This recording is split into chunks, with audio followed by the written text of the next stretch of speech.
Josh, this is a team you guys are familiar with to an extent, but obviously last year things did not go your way. There were a lot of factors in that game, but when you look back at that and it felt like a lot didn't click, what do you take from that now moving forward? I know it's a year later. I mean, it's a week-to-week league, and we understand. We've seen these guys the last few years. I think the last 4 years. So we're pretty familiar with each other, and ultimately we got to go out there and execute a game plan. They came out last year and they played better than we did, and there's no understating that fact. And going into an away game, a hostile environment, it's never easy. So we got to be ready for whatever they throw our way. And they're playing really well. On defense especially, they got some dudes that can make some plays now. So, and we understand the type of offense that they have, and trying to limit them having the ball because they're a really really good football team, and we got to be ready for it. I know you said it's just a longer day in the hotel and you kind of just sit around and wait, but do you get any extra juice playing in like a primetime game? On the big stage, it seems like you guys have stepped up on that stage the last couple times. Personally, I don't. I just kind of try to live by never too high, never too low, and just try to keep the common ground somewhere. We understand we're the only team or only game on the screen that day. It's Monday night. It's big time, and but at the end of the day, it's the same football, same game we've been playing for as long as we remember, and we got to go out there and play as such. Is that loss from last year stick in your head, considering it was Tuesday night, stiff arm, just everything that went into that? I mean, again, it's a week-to-week league, and every week's a different challenge, and we understand that this is a team that's going to bring it. They're extremely well coached, they're extremely disciplined, so we got to be prepared, like I said, for anything, and they're probably going to try some new wrinkles here or there, and every year they seem like they play us better, so we got to come out ready to go. Hey Josh, I know you always say that it's game plan specific, and whoever gets the ball is the guy that gets the ball. Have you gotten with Cole the last day or two? He's kind of had a frustrating stretch here of not being targeted the last two games. Have you shared any thoughts with him? Has he said anything to you? Can you just maybe give us a little insight? Well, Cole's a vet. He's been around this league for a long time. He's a huge piece of our offense, and he understands some games we're going to need him more than others, and I think everybody on this team understands that. But he's ready to go at all times. I've got no loss of faith or confidence in him, and I know he feels the same way. And he just wants to help this team win football games, and whatever the case may be for that, he's willing to do. But again, I got no doubt that he's going to continue to help us win games. As part of it last week, he only had 22 snaps, and you guys used Gilliam and Sweeney more than we had, and even Kumaro and Isaiah got more reps. Was that just a factor of you're trying to play against a Chiefs team and you were throwing everything you could at them?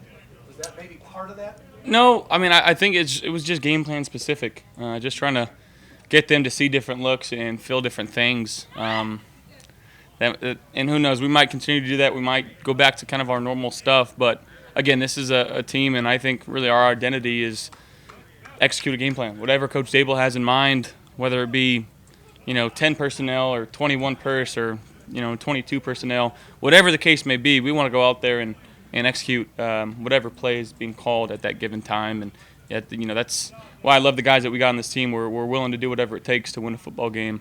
That's not going to change. Josh, when it came to the touchdown pass to Dawson Sunday night, looks like, he got downfield and you gave him, it looks like Sorensen kind of gave up, thinking that the ball had already been thrown, but you scrambled out of the pocket.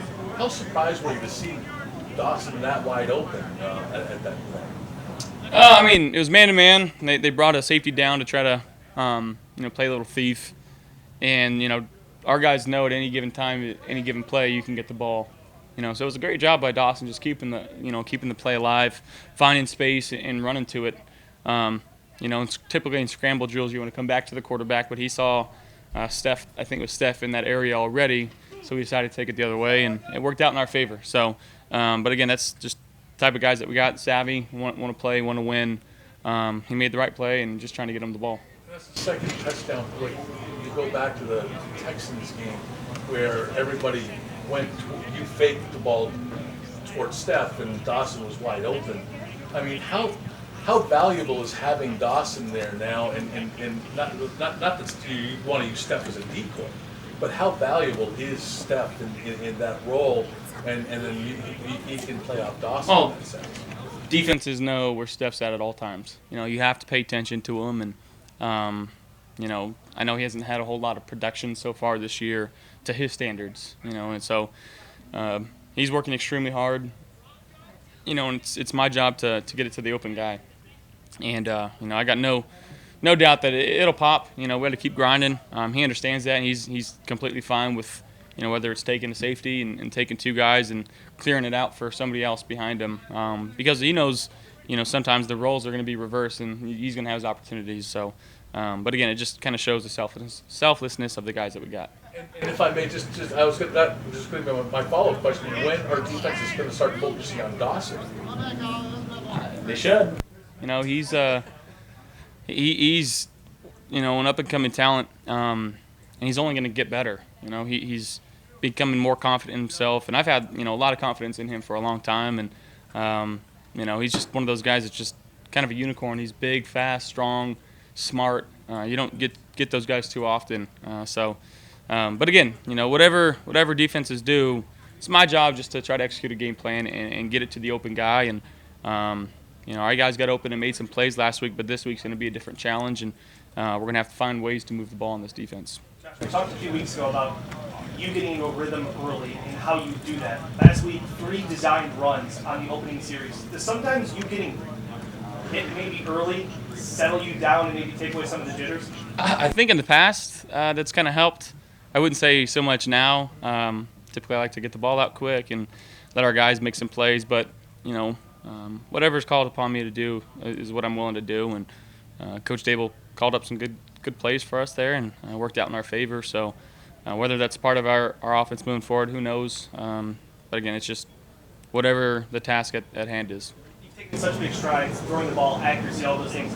Does it still feel like your most natural thing sometimes is to take the ball down and kind of little backyard football, or kind of take off with it?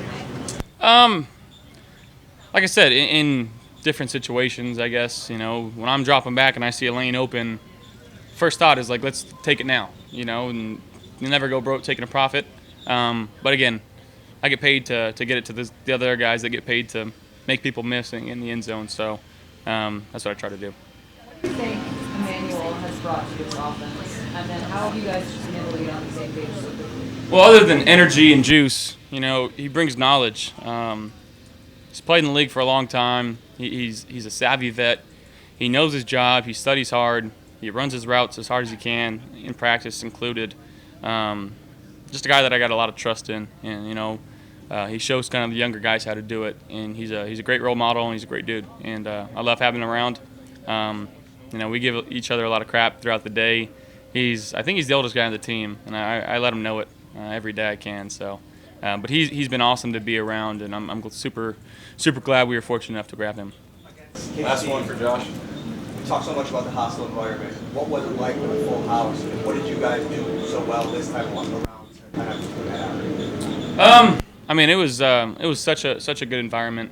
You know, we really enjoy and thrive playing in those types of situations, and you know, it was a lot of fun. But you know, going into Tennessee again, it's gonna be the same thing. A lot of loud fans. I know we travel well there pretty much. You know, every year we go there, but you know, they're playing good football right now, so I expect to be on silent the entire game. And again, it's going to be another dogfight, and we got to be prepared for it. Thank you guys. I'd say more jelly to peanut butter, 60-40.